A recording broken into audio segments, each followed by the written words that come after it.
Mikir Maker Makar, King Mikir, King Maker, King Makar. Oleh Asyari Usman, Anies Baswedan tak pernah berhenti memikirkan cara untuk memperbaiki Indonesia yang sedang amburadul. Dia memikirkan tumpukan utang yang semakin tinggi dan berdaya ledak dahsyat. Kesenjangan sosial dan perpecahan politik bisa menjelma menjadi konflik horizontal. Anies memikirkan mafia yang tumbuh subur di mana-mana. Hampir di semua institusi dan lembaga pemerintahan. Negara diambang kehancuran. Orang-orang yang berkuasa tidak memikirkan itu. Tapi, Anies kebalikannya. Dia memikirkan dampak yang sangat mengerikan.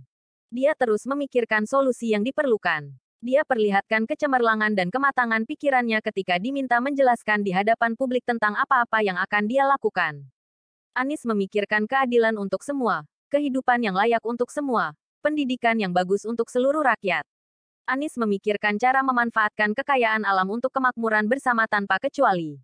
Berpikir dan terus berpikir, Anies kini menjadi King Mikir, alias Raja Pikir.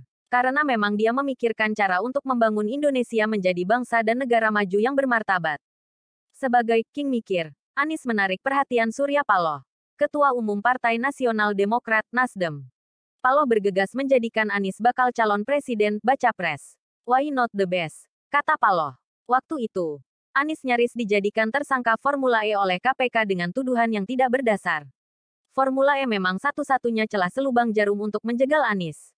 Surya Paloh sangat paham gerak-gerik penjegalan Anies. Dia memutuskan untuk mengambil posisi sebagai Kingmaker, menjadikan Anies Presiden Indonesia. Dia bertekad agar Anies terpilih di Pilpres 2024. Ketum Nasdem mampu melihat potensi besar di dalam diri King Mikir. Indonesia akan menjadi negara hebat, adil dan makmur.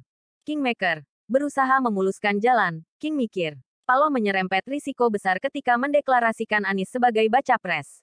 Seterusnya, terbentuklah Koalisi Perubahan untuk Persatuan (KPP) bersama PKS dan Partai Demokrat (PD). Sekarang, King Mikir terus diganggu agar tidak bisa ikut Pilpres. PD mau dirampas dengan tujuan agar tiket Pilpres Anies batal. Kalaupun akhirnya bisa ikut, dia akan diganggu agar tidak bisa menang. Dan itu dengan segala cara, termasuk langkah atau tindakan yang bertentangan dengan konstitusi, demi penjegalan Anies. Yang melakukan upaya penjegalan itu tidak tanggung-tanggung. Dia adalah Presiden Joko Widodo, Jokowi orang yang sangat berkuasa. Bisa melakukan apa saja. Dia mengatur siapa capres dan cawapres yang diinginkannya. Bahkan Jokowi mengatur komposisi koalisi partai seandainya akan tampil 3 pasang capres di Pilpres 2024. Diatur siapa-siapa yang berkoalisi untuk Ganjar Pranowo dan siapa-siapa saja untuk Prabowo Subianto. Jokowi ingin mengatur agar Pilpres hanya diikuti 2 capres, yaitu Ganjar dan Prabowo. Dengan skenario 2 capres tanpa Anies Baswedan, Pilpres bisa dikendalikan supaya Ganjar menang. Ini jelas-jelas melanggar konstitusi, kata para pakar hukum tata negara, dan juga melecehkan etika berpolitik dan etika berdemokrasi. Tetapi Presiden Jokowi tak peduli. Dia jalan terus dengan cara-cara partisan yang inkonstitusional itu. Sejak akhir Maret tahun 2022, Jokowi diyakini mencoba skenario 3 periode, tapi gagal. Dia kemudian mencoba memperpanjang kekuasaan 2-3 tahun dengan menunda pemilu, juga gagal. Karena buntu di sini, Jokowi melakukan intervensi yang sangat jauh dalam urusan Pilpres 2024. Dia ingin sekali Ganjar Pranowo menjadi presiden. Kepala negara menjadi broker Pilpres merupakan pelanggaran konstitusi secara terang-terangan.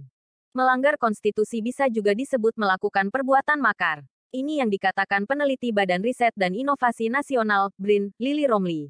Awal Maret tahun 2023. Tentu kita semua tidak ingin ada orang yang menyebut Jokowi sebagai King Makar. Kita berharap beliau selesai secara terhormat dan berhenti mencampuri urusan Pilpres. Kita juga tidak ingin ada orang yang mengatakan King Mikir, berjumpa, Kingmaker, tapi dijegal oleh King Makar. Pemimpin Umum Freedom News. Sumber, eramuslim.com.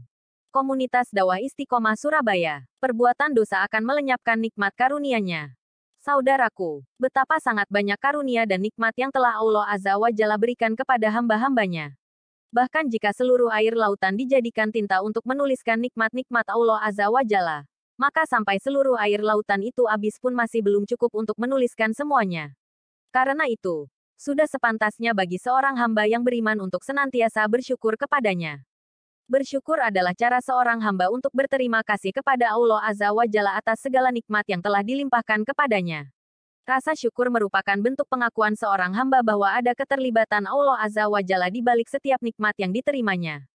Bersyukur merupakan bukti bahwa seseorang begitu cinta dan ridha terhadap Sang Pemberi nikmat, Allah Azza wa Jalla. Jika ada kecintaan dan keridhaan di dalam hati seseorang, maka ia akan senantiasa bersyukur, sekecil apapun nikmat yang diterimanya. Berbeda jika seseorang sudah dikuasai oleh keangkuhan, maka sebesar apapun nikmat yang diterimanya, ia tetaplah ingkar dan menafikan peran Allah Azza wa Jalla di balik semua itu. Ia merasa bahwa semua itu adalah hasil jerih payahnya sendiri. Allah Azza wa Jalla secara tegas menyampaikan tentang perlakuan berbeda yang akan diterima antara mereka yang senantiasa bersyukur dan mereka yang selalu ingkar terhadap nikmatnya.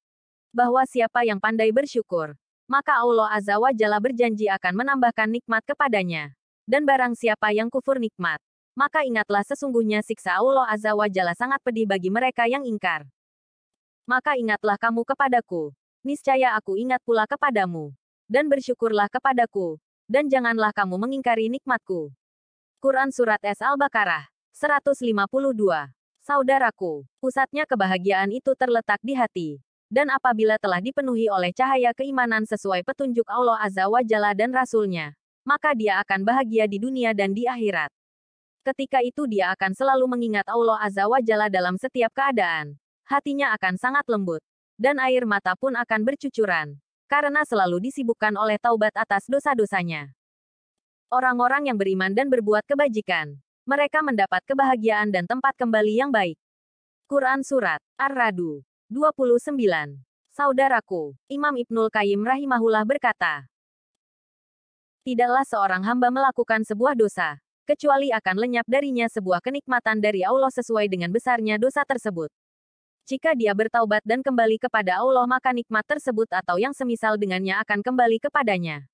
Namun jika dia terus-menerus melakukan dosa maka nikmat tersebut tidak akan kembali kepadanya. Dan dosa itu akan terus melenyapkan sebuah kenikmatan dari seorang hamba hingga mencabut semua kenikmatan. Tarikul Hijratain karya Ibnul Qayyim. Semoga Allah Azza wa Jalla mengaruniakan hidayahnya kepada kita, sehingga kita tetap istiqomah senantiasa bersyukur dan bertaubat kepada Allah Azza wa Jalla untuk meraih ridhanya. Amin ya Rabb. Wallahu alam bisawab.